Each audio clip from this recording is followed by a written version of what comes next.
Hello, and welcome to Remote Technology Services. Today I'm going to be speaking to small business owners, both self-employed and already established small businesses, about how to leverage technology to increase your income and reduce your costs. A little background on our company. Since 1999, we've been serving small businesses, helping them with their technology needs, whether it's anywhere from basic technical support for computers and laptops, all the way up through the installation of servers, setting up corporate networks, both small and larger scale, connecting corporate office locations through secured networks. And we've also been helping small businesses with website development, web marketing, business plan development, helping them identify their objectives, setting out plans to achieve those objectives, and helping them implement systems that will make the business self-sufficient and self-sustainable, so that one day the small business owner will be able to step out of the business, sell the business at a large multiple of earnings or sales, or if they choose to keep the business, to make it self-sufficient so it's no longer dependent on one individual. As you can see here on the screen, we have an extensive education and a lot of certifications. We have a strong team. Our team, they're all certified by Microsoft, and they do have a strong marketing and business background. Question of the day is, are you an S? And S stands for self-employed or small business owner. If you are, we can help you. Unfortunately, unemployment is rising. It seems like every month, to the tune of a couple 100,000 people nationally, and there's fewer and fewer people that are employed every day. But the cool thing is that as a self-employed or small business owner, you have tremendous opportunity. Competition is less right now because of businesses being squeezed. They don't have the money to spend on advertising and promotions. So now is the perfect time in the business cycle to be starting a small business. B stands for big business owner, or a business that is a system of systems. Basically, that means the business is self-sustaining. It's not dependent on any one individual, and it creates a lot of cash flow. The I stands for investor. If you're an investor, you invest in assets that produce income, and your assets produce enough income for you to live whatever lifestyle that you choose to live.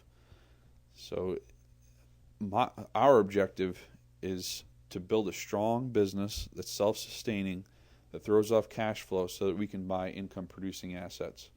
And I think that everybody should have a similar objective. Unfortunately, based on this graph and the other economic statistics that have come out recently, the future is not very bright for employees. The job growth by decade, as you can see here, has gotten worse over the last 60 years. In the 1940s, we had excellent job growth because of World War II. Our economy was ramping up, production was increasing to support the war effort. And it was good. Life was pretty good for employees. There was a lot of opportunity. Unemployment was very low.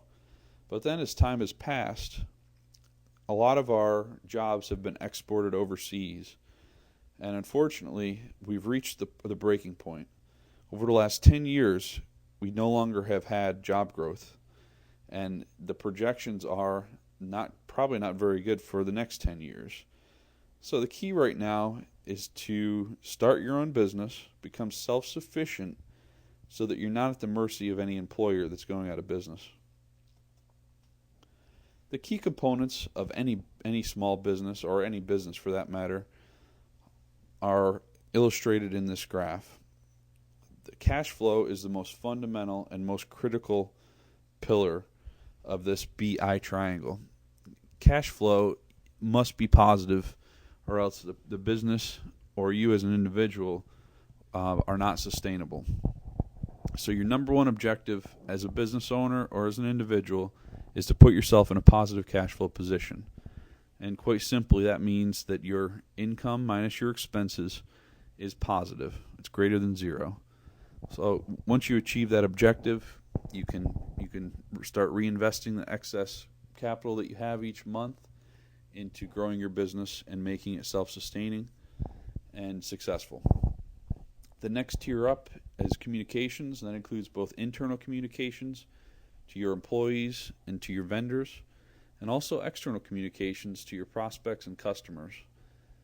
And it could include your website, and it could include the systems that you use to communicate with your employees, your email systems, your fax system, your telephone systems. All of these systems impact communications. And each functional area of the business should be able to leverage systems. That includes accounting, human resources, marketing, sales, operations. So all these functional areas of your business, systems are critical, and you need to make your business a system of systems so it's not dependent on any one individual. It'll make your business more valuable if you ever choose to sell it one day, and also it will allow you to have the flexibility in your lifestyle to be able to not be critically involved on a daily basis. Next tier up is legal. It's very important that you consult an attorney in starting your business, setting up the appropriate corporate structure, and also ensuring that you're compliant with all local, regional, and national laws with whatever field your business operates in. And then the final tier is product or service.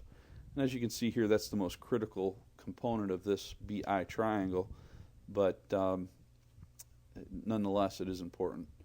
Looking at the outside of the BI triangle, your team is absolutely critical. You've got to pick winners. You've got to pick people that have proven they've been successful in their field and that they're competent, and they can help you achieve your objectives, whatever they may be. You should have a qualified CPA. You should have a qualified attorney. You also should have a qualified IT person.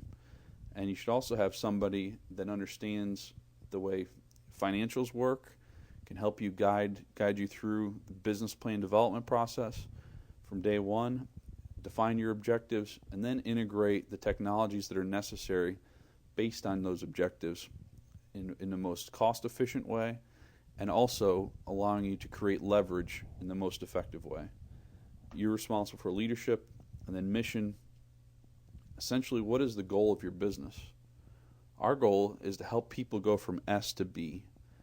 S was what made that process of going from an S to a B is what made our country great. And that's what was successful 100 years ago. That's going to be what's going to continue to be successful 100 years from now. So the question is, where do you start? There seems to be a lot involved here. How do you get started? Well, first you have to ask yourself, what are my skills? If you were recently unemployed, you have to ask yourself, how was I making money previously? What skill did I have that I was being paid for? And how can I use that skill to create a solid business moving forward? The next item down is financial assessment. What is your current cash flow position? Are you cash flow positive? Again, that is your monthly income minus your monthly expenses. If that is greater than zero, then congratulations, you are in a positive cash flow position, and you can start reinvesting that extra income each month back into growing your business and creating a system of systems. The next thing we have to do is a technology assessment. What systems do you currently have available, and what systems do you need to allow you to achieve your objectives, and over what time frame should these systems be implemented? What are your key 30, 60, and 90-day objectives if you're not in a positive cash flow position to allow you to put yourself and your company in a positive cash flow position, and then beyond that to grow your business?